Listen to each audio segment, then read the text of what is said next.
Marion Post Wolcott was trained as a newspaper photographer. She was assigned to the women's page. She was very confined in what she could make photographs of. She worked with Paul Strand and Ralph Steiner, who were art photographers in the late 30s. She was also self-taught, but they gave her private instruction. They would give her comment on her work. She even photographed for their film, for Frontier Films, People of the Cumberland. They got to know her and her work fairly well, recommended her to Roy Stryker, who hired her and set her to work in the most difficult part of the resettlement FSA territory. The southern United States were the most agricultural, the most conservative, and the most racially troubled. Marion was the ambassador. She too could go into almost any situation. People liked her. She could calm people's nerves. She could make photographs that didn't upset them, that would still meet the agency's agenda for documenting the need for change.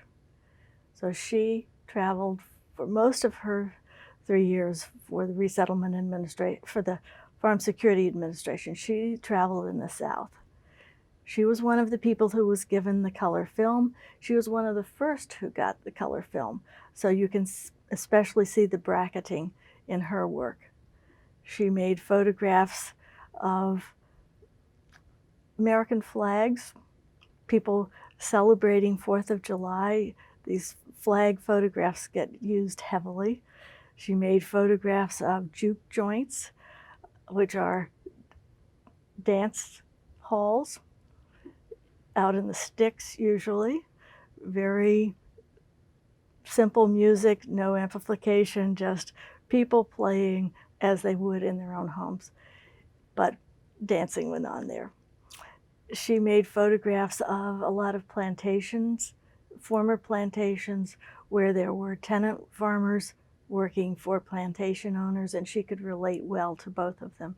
Some of her more interesting pictures show little kids out fishing in the bayou, people lounging around waiting for work in Florida for picking crops there, having to wait until the crop is ready, or if the crop is spoiled, waiting around for the next crop to come to fruition. So her pictures show a way of life that sometimes is considered to have vanished, but occasionally somebody on Flickr will write in and say, if you go to that same location today, you'll see that life is very much the same as it was then.